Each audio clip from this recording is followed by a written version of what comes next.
নির্ভীক এবং বিশ্বাসযোগ্য সংবাদ পরিবেশনে আপনাদের পাশে বাংলা নিউজ 16, মানুষের সাথে মানুষের পাশে।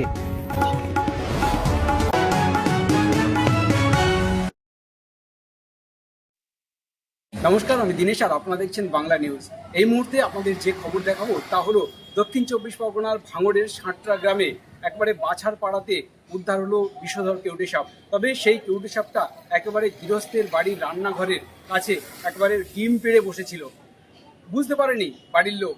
গতকাল রাতে বাড়ির লোক যখন সেখানে রান্না করতে যায় মহিলা, তখন রান্না করতে গিয়ে ফুসফুস আওয়াজ শুনতে পায় এবং যে রান্নাঘরের যে উনুন, সেই উনুনের পাশেই শুয়েছিল এই কাল কেউটে। যখন তারা দেখতে পায় তাড়াতাড়ি সেখান থেকে সরে আসে। আজকে সকালে বন দপ্তরকে খবর দেয়, বন দপ্তর এসে সেই সাপটিকে উদ্ধার করে।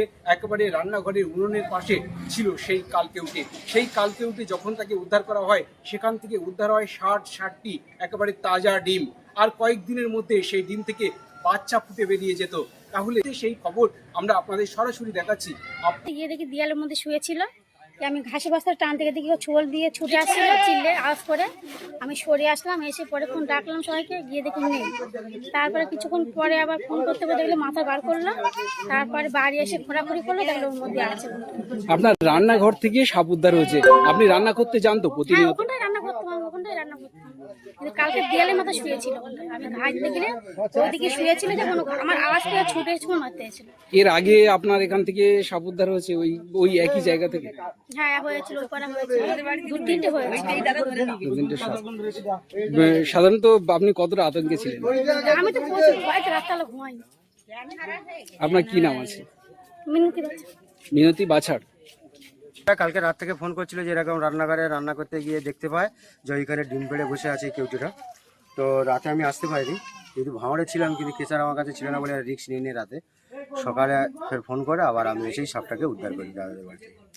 এখন এই যে বর্ষার সময় বিভিন্ন জায়গা থেকে সাপ উদ্ধারের খবর আমরা পাচ্ছি আপনার থেকে। তো এই যে পরিবেশ পরিস্থিতি তৈরি হচ্ছে, যে খারাপ পরিস্থিতি তৈরি হচ্ছে, সাধারণ মানুষ আতঙ্কে এবং বর্ষাতে সাপ বেশিরভাগই ডাঙা জায়গা খুঁজে নিচ্ছে। সেই জন্য কোনো মানুষের বাড়ি, কোনো রান্নাঘর, এই গোয়ালঘর এগুলো বেছে নিচ্ছে।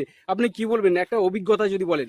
যদিও এর তো এখন এই বর্ষার সময় জল হচ্ছে, আর ওই বাসস্থানগুলো যে জায়গাগুলো সাপ বসবাস করে সেখানে থাকতে পারছে না, এখন ঘরমুখো হয়েছে। মাঠে খাটে কোথাও তো আর নেই, জলে বুড়ে যাচ্ছে, ওই জন্য ঘরের দিকে চলে আসছে। এবার আমাদের একটু সচেতন থাকতে হবে, রাতে মশারি কাটে ঘুমাতে হবে। কেন কেউটে যদি 20% মানুষ মারা যায়, 70%-এর বেশি মানুষ কালাচের কামড়ে রাতে বিছানায় মারা যায়। অবশ্যই মশারি খাটাতে হবে এবং সেই মশারি যেন কোনো কারণে ছেঁড়া কাটা